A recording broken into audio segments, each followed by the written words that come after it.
Perubahan ini terjadi nyaris tanpa jeda. Dalam waktu kurang dari 1 tahun, lahan kosong dan ladang jagung di New Carlisle, Indiana, bertransformasi menjadi salah satu infrastruktur teknologi paling ambisius yang pernah dibangun manusia. Di lokasi ini, Amazon telah merampungkan fase awal pusat data AI terbarunya, sebuah kompleks raksasa yang kini menjadi gugusan chip non-NVIDIA terbesar di dunia.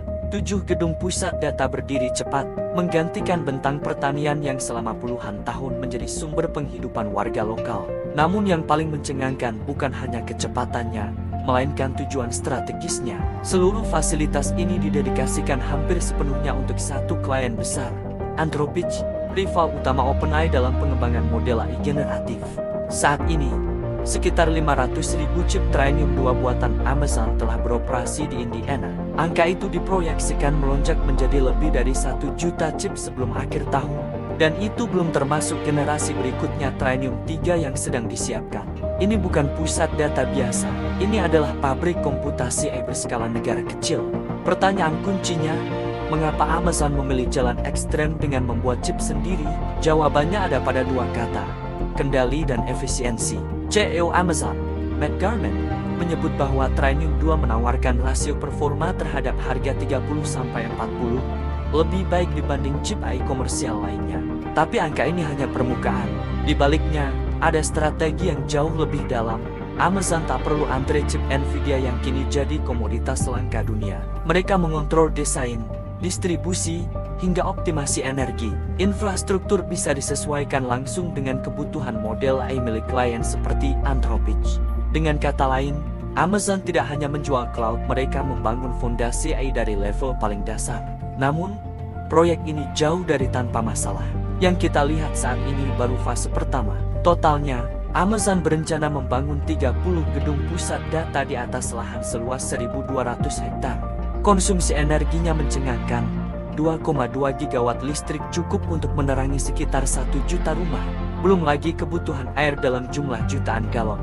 Warga lokal mulai menyuarakan kekhawatiran, terutama karena lahan pertanian mereka perlahan menghilang, digantikan beton dan kabel optik. Inilah dilema klasik era AI, kemajuan teknologi versus keberlanjutan sosial dan lingkungan. Bagi Indiana, proyek senilai 11 miliar dolar AS ini adalah investasi terbesar sepanjang sejarah negara bagian tersebut. Amazon menjanjikan ribuan lapangan kerja meski sebagian besar masih bersifat sementara di sektor konstruksi. Untuk menjawab kritik lingkungan, Amazon mengusung target net zero karbon pada 2040. Mereka mulai melirik reaktor nuklir modular kecil, proyek energi angin dan surya berskala besar, serta integrasi langsung ke jaringan listrik regional. Ini menandakan satu hal penting, AI bukan hanya soal software, tapi juga soal energi dan geopolitik sumber daya. Apa yang dilakukan Amazon di Indiana bukan proyek biasa. Ini adalah pergeseran kekuatan global di industri AI. Jika sebelumnya NVIDIA menjadi penjaga gerbang komputasi AI dunia, kini raksasa cloud seperti Amazon mulai menciptakan jalur mereka sendiri, lebih tertutup, lebih efisien, dan lebih sulit disaingi. Ini juga sinyal kuat bahwa perlombaan AI belum mendekati garis akhir.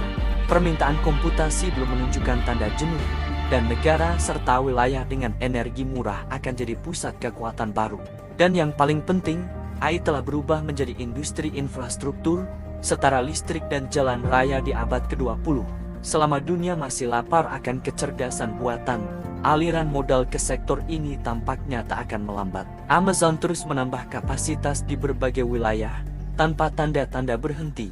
Satu hal yang kini semakin jelas, perlombaan AI bukan lagi soal siapa paling pintar, tapi siapa paling siap membangun mesin raksasanya lebih cepat. Dan Amazon baru saja menunjukkan seberapa serius mereka dalam permainan ini.